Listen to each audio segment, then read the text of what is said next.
नमस्कार मित्रांनो, मी आपला मित्र ॲडव्होकेट अंबाजी वायरा लीगल टिप्स या चॅनलमध्ये आपल्या सर्वांचं हार्दिक स्वागत करतो।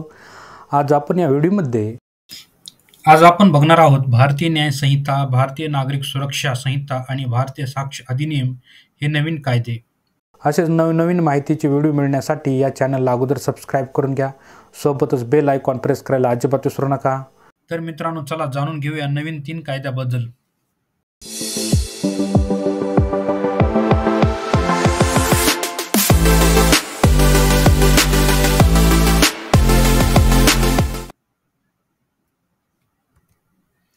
केंद्र सरकारने अलीकडेच भारतीय दंड संहिता आणि फौजदारी प्रक्रिया संहिता यामध्ये काही बदल केले। या कायद्यामध्ये केलेल्या नव्या सुधारणा, नव्या तरतुदी, नवी कलमे 1 जुलैपासून लागू केली जाणार आहेत। भारतीय न्याय संहिता, भारतीय नागरिक सुरक्षा संहिता आणि भारतीय साक्ष अधिनियम हे नवीन कायदे भारतीय दंड संहिता, भारतीय साक्ष अधिनियम आणि फौजदारी प्रक्रिया संहिता यांची जागा घेणार आहेत। संसदेच्या हिवाळी अधिवेशनात लोकसभा आणि राज्यसभेत नवीन कायदे तरतुदी मंजूर करण्यात आल्या होत्या। त्यानंतर राष्ट्रपती मुर्मू यांनी यावर सही केली। आता 1 जुलैपासून हे कायदे लागू करण्यात येणार आहेत।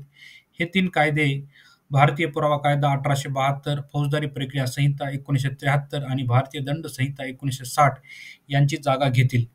3 नवीन कायद्यामुळे दहशतवाद, मॉब लिंचिंग आणि राष्ट्रीय सुरक्षेला धोका निर्माण करणाऱ्या गुन्ह्यांसाठी शिक्षा अधिक कडक होणार आहे। भारतीय न्याय संहितेत 20 नवीन गुन्हे समाविष्ट करण्यात आले आहेत, तर आयपीसी मधील 19 तरतुदी काढून टाकण्यात आल्या आहेत। तसेच 33 गुन्ह्यांमध्ये तुरुंगवासाची शिक्षेत वाढ करण्यात आली आहे। तर 83 तरतुदीमध्ये दंडाच्या शिक्षेत वाढ करण्यात आली आहे। याशिवाय 23 गुन्ह्यांमध्ये अनिवार्य किमान शिक्षेची तरतूद करण्यात आली असून 6 गुन्ह्यांमध्ये सामुदायिक सेवा या शिक्षेची तरतूद करण्यात आली आहे। कोणत्या कायद्यात नेमका काय बदल झाला?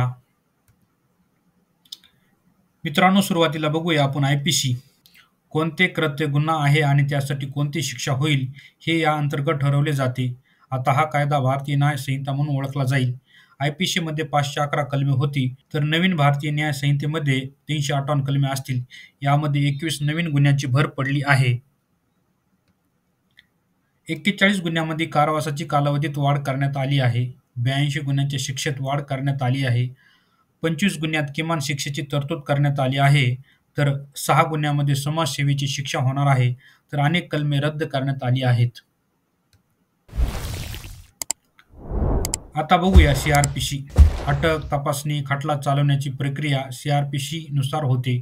सीआरपीसी मध्ये 484 कलमे होती। आता भारतीय नागरिक संरक्षण संहितेमध्ये 531 कलमे असतील। 177 कलमे बदलण्यात आली आहेत, तर 9 कलमांचा समावेश करण्यात आला आहे।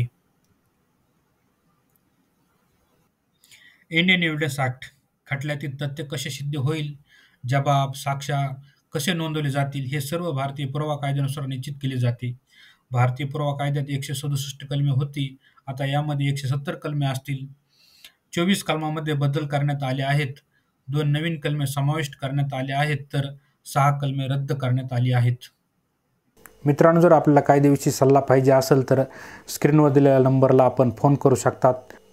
त्यासाठी नाममात्र चार्ज म्हणजेच 500 रुपये घेण्यात येत असतो। मित्रांनो, हा व्हिडिओ आपल्याला कसा वाटला हे कॉमेंटद्वारे कळवा। लाईक करायला, शेअर करायला अजिबात विसरू नका। पुन्हा भेटू दुसऱ्या व्हिडिओमध्ये। तोपर्यंत बघत राहा आपलं चॅनल लीगल टिप्स।